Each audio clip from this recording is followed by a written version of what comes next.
Today I'll be talking to you about how rock music has changed throughout the 60s and 70s and the impact it has had on the society. Remember to let her into your heart, then you can start. In the 1960s, rock and roll was the time of soft rock. It was the birth of rock. People like the Beatles, Rolling Stones, and Elvis Presley are good examples of music played in the 60s. In the early years, it was all about love songs but began to change to garage rock, which wrote about political statements inspired by the British invasion. In the late 60s, the music started to change. Psychedelic music was growing and becoming more popular. We're caught in a trap. I can't walk out. The hippie culture continued in the early 70s. Rock songs were being written based on drugs. Soft rock, such as Elvis Presley, also kept its fame. In the later years, hard rock, heavy rock, and progressive rock dominated. It became very popular. Bands like Led Zeppelin, The Who, and the Rolling Stones traveled in private jets to play to thousands of people in arenas and outdoor stadiums. Punk rock, which is a throwback to the 60s garage rock, started up again in the late 70s. A lot of bands start following the punk rock wave and begin incorporating instruments such as keyboards. Back to school, way down inside. Honey, you need it.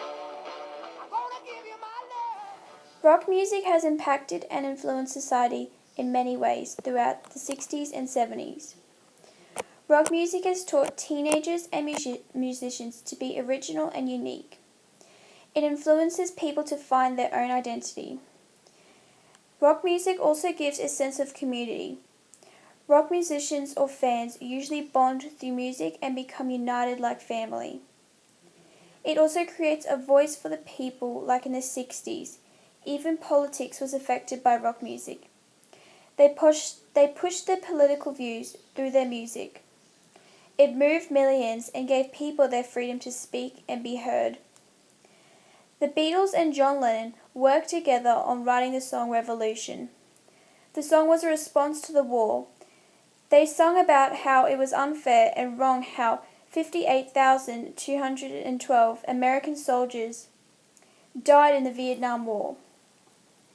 Bob Dylan was another rock artist who protested through music. He wrote a song called Hurricane.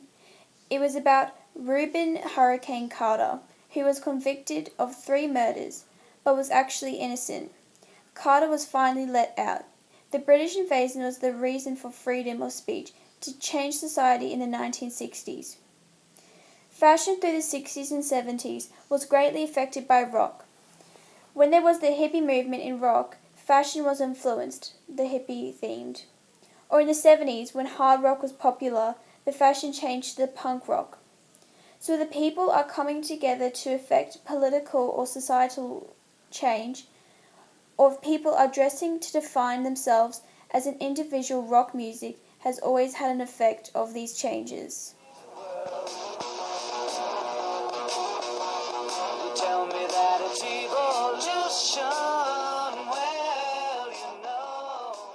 Sun Records is a record company that was established in the 50s, but its peak was in the 60s. Sam Phillips was the owner of Sun Records. He named it that because he wanted it to represent his perpetual optimism. A new day, a new beginning. Sun Records gained a reputation as a respectful and kind company. It was open to listen to basically anyone wanting to start a future in music. Sam was a very open-minded man. He provided a non-critical, creative, and spontaneous environment. In 1954, Sam found Elvis Presley, an artist who could perform with the excitement and energy of a blues artist, but could reach across musical and racial barriers. Sun Record started attracting even more talent. It became international. Rock music was increasing rapidly. It grew to be a huge success at Sun Records, and teens were traveling across the nation to be a part of the rock movement. Sun Record has made a huge contribution to the rock movement of the 1960s because of its creativity and optimism.